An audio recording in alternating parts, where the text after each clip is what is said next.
ಭಾರತೀಯತೆ ಅನ್ನುವಂತಹ ಕಲ್ಪನೆ ಭಾರತದಲ್ಲಿ ನಾವೆಲ್ಲರೂ ಒಂದು ಭಾರತದ ರಾಷ್ಟ್ರೀಯವಾದ ಅನ್ನುವಾಗ ನಾವು ಅರ್ಥೈಸ್ಕೊಳ್ಬೇಕಾಗಿರೋದು ನಾವೆಲ್ಲರೂ ಒಂದು ಅನ್ನುವಂಥದ್ದು. ಹಿಂದನ್ನುವಂತಹ ಪದ ನಮಗೆ ಭೌಗೋಳಿಕ ವ್ಯಾಪ್ತಿಯನ್ನು ಕಟ್ಟಿಕೊಡುವಂತಹ ಪದನೇ ಹೊರತು ಅದು ಯಾವ ಸಾಮುದಾಯಿಕ ಪ್ರತಿನಿಧೀಕರಣವನ್ನ ಹೇಳುವಂತಹ ಪದ ಅಲ್ಲ. ಭಾರತದಲ್ಲಿರುವಂತಹ ಎಲ್ಲರೂ ಕೂಡ ಭಾರತೀಯರು ಅನ್ನುವಂತಹ ಕಲ್ಪನೆಯೇ ಹಿಂದ್. ಅದೊಂದು ಭೌಗೋಳಿಕ ಎಲ್ಲೆಯನ್ನ ಇಟ್ಕೊಂಡು ಜಾರಿಗೆ ಬಂದಂತಹ ಪದ. ಹಾಗಾಗಿ ನಾವು ಇವತ್ತು ಇರುವಂತಹ ನಮಗೆ ಒಪ್ಪಿಸುವಂತಹ ತಪ್ಪು ಗ್ರಹಿಕೆಗಳನ್ನ ಹೇಗೆ ಮೀರಬೇಕಾಗಿದೆ ಅನ್ನುವಂಥದ್ದು ನಮಗಿಲ್ಲಿ ಮುಖ್ಯ ಆಗಬೇಕು. ಹಾಗಾಗಿ ಯಾವ ಎರಡು ಸಮುದಾಯಗಳನ್ನ ಇಟ್ಕೊಂಡು ಇವತ್ತು ಆ ಸಮುದಾಯಗಳ ನಡುವೆ ಭೇದವನ್ನ ಹುಟ್ಟು ಹಾಕುವಂತಹ ಪ್ರಯತ್ನಗಳು ನಡೀತಾ ಇದ್ದಾವೆ, ಅದಕ್ಕೆ ಉತ್ತರವನ್ನ ನಾವಿಲ್ಲಿ ಕಂಡುಕೊಳ್ಳಬಹುದು. ಅವರು ಮೊದಲನೇ ಲೇಖನದಲ್ಲೇ ಹೇಳ್ತಾರೆ, ಜೈ ಹಿಂದ್ ಅನ್ನುವಂತಹ ಪದ ಹೇಗೆ ಹುಟ್ಟಿಕೊಳ್ತು ನೋಡಿ. ಇದೇ ಭೂಮಿಯಲ್ಲಿ ಇದೇ ಮಣ್ಣಿನಲ್ಲಿ ಅಣ್ಣ ತಮ್ಮಂದಿರಂತೆ ಬದುಕಿದಂತಹ ಎರಡು ಸಮುದಾಯಗಳ ನಡುವೆ ಏನೆಲ್ಲ ತಪ್ಪುಗಳನ್ನು ಸೃಷ್ಟಿ ಮಾಡಲಾಗ್ತಿದೆ ಇವತ್ತು.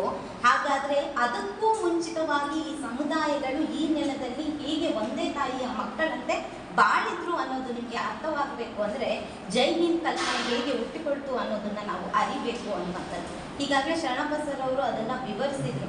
ನಾವು ಯಾವುದನ್ನ ಇವತ್ತು ಗಳಿತಾ ಇದ್ದೀವೋ ಆ ಜೈ ಹಿಂದ್ ಅನ್ನುವಂತಹ ಆ ಕಲ್ಪನೆಯನ್ನ ಸೃಷ್ಟಿ ಮಾಡಿದಂತಹ ಓರ್ವ ವಿದ್ಯಾರ್ಥಿ, ಇಸ್ಲಾಂ ಸಮುದಾಯದ ಅಥವಾ ಮುಸ್ಲಿಂ ಸಮುದಾಯದ ಓರ್ವ ವಿದ್ಯಾರ್ಥಿ ಈ ಭಾರತದ ಬಗೆಗಿನ ಪ್ರೀತಿಯನ್ನ ವ್ಯಕ್ತಪಡಿಸೋದಕ್ಕೆ ಕಟ್ಟಿಕೊಟ್ಟಂತಹ ಕಲ್ಪನೆ ಅಂತ.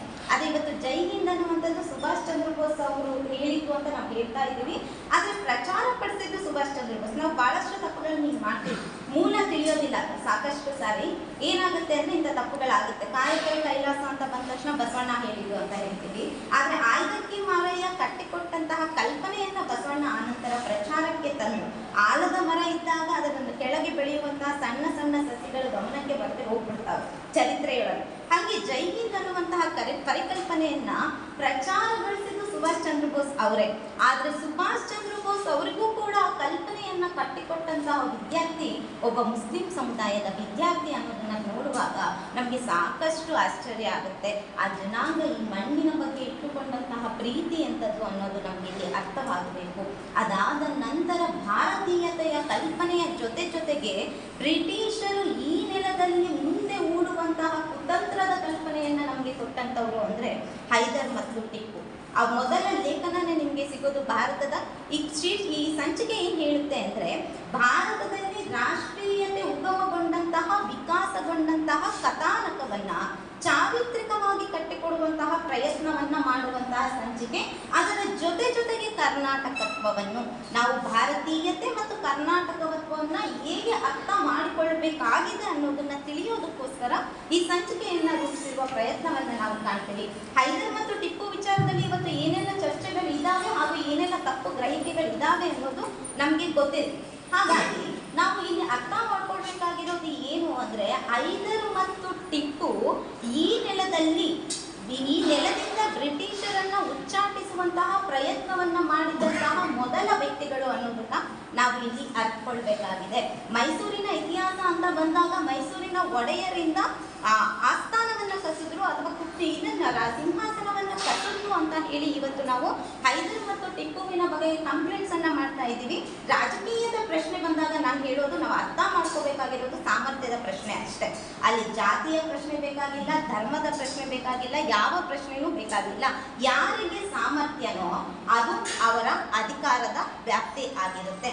ಹಾಗಾಗಿ ಹೈದರ್ ಕಸಿದು ಅಂತ ಹೇಳ್ಬೇಕಾದ್ರೆ ಮೈಸೂರಿನ ಅರಸನು ಆ ಸಿಂಹಾಸನವನ್ನ ಉಳಿಸಿಕೊಳ್ಳುವ ಸಾಮರ್ಥ್ಯದಿಂದ ದೂರ ಆದಾಗ ಅದೇ ಸಂಸ್ಥಾನದ ಸೇನಾ ನಾಯಕನಾಗಿದ್ದಂತ ಹೈದರ್ ನನ್ನ ಸಾಮ್ರಾಜ್ಯವನ್ನ ಕಾಪಾಡಿಕೊಳ್ತೀನಿ ಅನ್ನೋ ಮನೋಭಾವದಿಂದ ಅಲ್ಲಿ ಮುನ್ನೆಲೆಗೆ ಬಂದದ್ದನ್ನ ನಾವು ಗಮನಿಸಬೇಕು.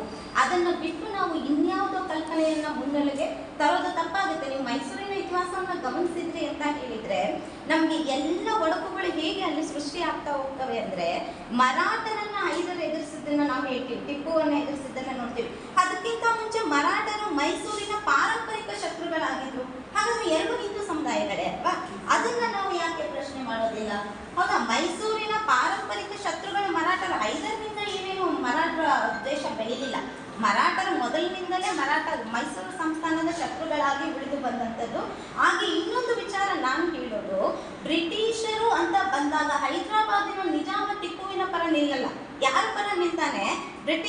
ನಿಂತಾನೆ. ನಮ್ಗೆ ಧರ್ಮದ ಪ್ರಶ್ನೆ ಮುಖ್ಯ ಆಗೋದಾದ್ರೆ ಹೈದರಾಬಾದಿನ ನಿಜಾಮ ಯಾರ ಪರ ನಿಲ್ಲಬೇಕಾಗಿತ್ತು?